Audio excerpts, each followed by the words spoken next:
apresentação do que foi planejado, que a gente planejou fazer, e aqui uma foto do resultado final que a gente obteve.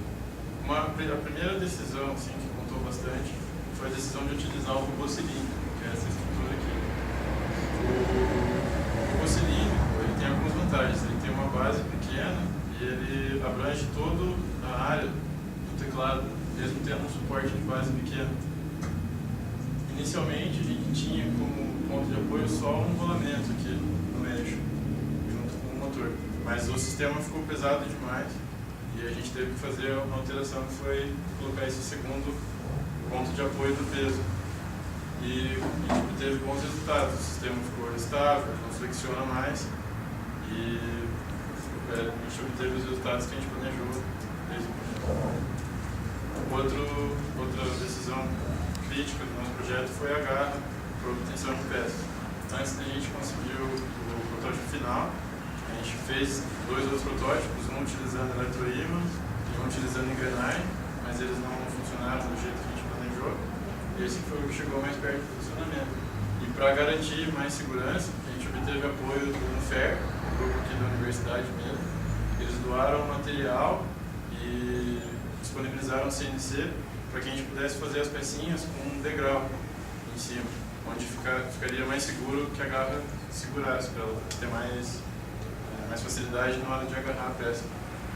E da mecânica foi basicamente isso. O projeto sofreu só alguns atrasos, que foi a construção da garrinha, que a gente teve que fazer mais de um modelo, e a fabricação da peça, porque o CNC não tinha um horário muito livre, assim, a gente demorou para conseguir o horário livre. Vou passar a palavra agora para a Carolina. Boa noite. Na parte eletrônica, que a gente vai explicar mais ou menos um diagrama de blocos, a gente não teve que mexer em basicamente nada, assim, tá tudo de acordo com o que a gente tinha planejado antes, sabe? A gente teve o nosso microcontrolador 8051, nós temos os sensores de posição, temos as sinalizações, um grande sucesso, e um grande diferencial que a gente teve na nossa placa foi esse barramento de dados que a gente fez, que daí a gente conseguiu colocar 2 teclados, 2 displays, e mais 3 drives L298, para a gente ter 2 motores de passo e 2 motores DC.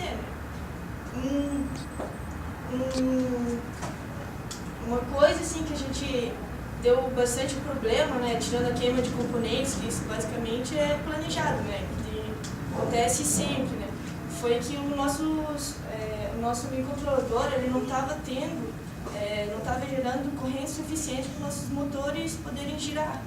E uma grande solução que a gente teve foi colocar resistores de pull-up nas portas, sabe? Que daí ele conseguiu puxar mais corrente e acabou dando tudo certo, sabe?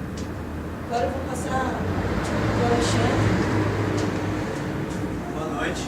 Eu vou apresentar os resultados do nosso projeto quanto à programação. Nós conseguimos atingir quase todos os requisitos do cliente quanto ao jogo e no que se trata de regras oficiais do jogo de damas, nós tivemos 2 exceções. A primeira exceção é a movimentação da dama. Normalmente ela se move várias casas em diagonal. No nosso jogo ela se move apenas uma casa ou 2 para fazer captura. Outra exceção, o critério de vitória. No nosso jogo a vitória não é dada para o jogador que tem mais damas ao fim de jogo, e sim para o último jogador que jogou antes do jogo travar. O jogo trava assim: quando na vez de um jogador não existem mais jogadas possíveis para serem feitas. Durante a programação nós conseguimos atingir algumas implementações extras, como por exemplo, o coroamento da dama e a verificação de fim de jogo são detectados e executados automaticamente pelo programa. Alguns eventos são sinalizados com o apito do buzzer e os backlights das 2 interfaces são usados para indicar qual é a interface dominante, ou seja, qual o jogador que está na vez.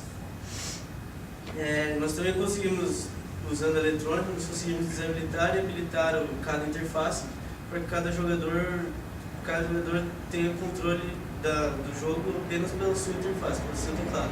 O outro não pode interferir. Para a gente atingir todos esses objetivos, nós tivemos que fazer algumas otimizações. Nós fizemos operações dentro do programa, usando apenas bits de variáveis, e tivemos que construir uma matriz ou uma tabela de coordenadas para poder economizar espaço no programa. Esse espaço foi usado para outras funções. Outras funções da programação. No nosso programa nós conseguimos usar para calibrar tanto a mecânica quanto os motores, e nós também conseguimos fazer com que alguns motores tivessem aceleração e conseguissem se mover simultaneamente, isso para ganhar tempo durante o jogo. Isso é o que nós conseguimos na programação. Passo a palavra agora para o gerente geral. Então, alguns detalhes aqui do gerenciamento desse projeto. Vocês viram aí alguns detalhes técnicos, mudanças que foram feitas durante o projeto para poder solucionar problemas e tal. Isso já é esperado para qualquer projeto, que você tem dificuldades e tem que resolvê-las. A questão é como fazer, né? Então, aqui só exemplificando aqui, a gente teve algumas atividades aqui, por exemplo, a aplicação do CNC não pode ser feita aqui, tem que ser feita lá na frente, né? No próximo ali a gente tem algumas outras atividades que vão ser reagendadas. Tudo isso aqui de atividades que foram sendo reagendadas, era para ser executado por uma pessoa, não pôde, foi executado por outra. Isso daqui são ajustes que têm que ir sendo feitos durante o projeto para que se consiga chegar no objetivo, né? Agora, um detalhe importante disso aqui são essas datas em vermelho aqui, que são as entregas parciais. No próximo a gente tem essa aqui é a última entrega, né? Mas essas datas em vermelho, que a gente tem no cronograma do projeto, desde o planejamento, elas foram de extrema importância para que a gente conseguisse chegar ao final do projeto com sucesso. Porque a equipe seguiu essas datas quando estava próximo de uma entrega parcial, né? Essas entregas parciais foram combinadas antes com o professor Sato, né? E nós tínhamos que apresentar então os resultados obtidos até aquela data dentro do programa. E essas datas foram bem importantes porque toda vez que chegava perto de uma data a gente tinha que se esforçar para cumprir. E isso daí fez a gente chegar no final do projeto com uma certa tranquilidade, sem deixar muita coisa para o final, sem criar muito transtorno no final do projeto, né? Então isso daí foi uma coisa bem até eu diria que essas entregas parciais são um recurso importante de gerenciamento de projeto, porque mesmo que não tenha sido combinado, mesmo que você combine só uma data lá no final do projeto para entregar, é interessante você estabelecer para a equipe datas parciais, porque isso daí faz com que você se obrigue a manter um ritmo, né? Sem deixar acumular trabalhos. Em projetos futuros a gente pretende, mesmo que não seja exigido, nós pretendemos continuar usando esse recurso de resultados parciais para gerenciar o projeto. Porque o tempo é a parte mais difícil de gerenciamento do projeto, pelo menos do nosso aqui foi. Porque, por exemplo, como você citou, construção da garra, foi feito um modelo, não ficou bom. Gastou 4 horas para conseguir fazer aquele modelo, são mais 4 horas para montar outro modelo, mais 4 horas para montar o terceiro modelo. Então, isso daí, se não tiver um controle ao longo de todo o tempo, isso daí vai atrasando o projeto inteiro. No próximo ali, pode voltar importante. Toda vez que tem uma mudança no projeto, além de atrasar alguma coisa, você também tem que gastar um tempo mais. Geralmente acontece isso.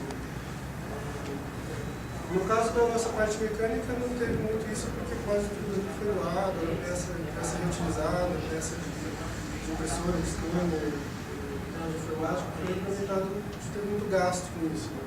Compensação componentes, só de componente queimado aí foi R$100, mais ou menos, só de recompra de componente. Por quê?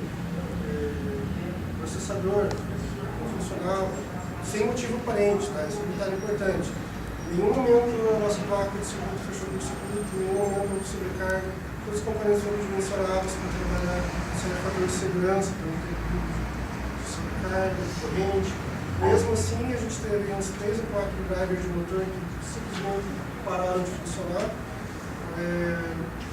2 processadores também, inclusive no final da etapa de programação ali, simplesmente parou de funcionar, sem razão aparente nenhuma, sem ter fechado muito lugar.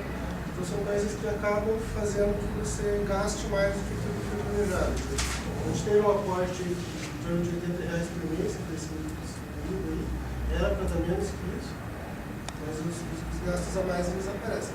Algumas coisas também porque no planejamento não foi feito corretamente. Por exemplo, a gente esqueceu de pôr no planejamento o material de acabamento, adesivos, vai ser R$30 por gasto que a gente tem que cuidar. Como o nosso projeto era pedido a aprovação orçamentária do cliente, então nós colocamos tudo, então isso não tem algumas consequências. Né? Mas para projetos comerciais isso já passa a ser um fator mais crítico. Com isso, então essa é a conclusão que a gente chegou de todo o decorrer do projeto. Agora nós queremos fazer uma demonstração ali para que vocês vejam funcionando primeiro. Obrigado pela atenção.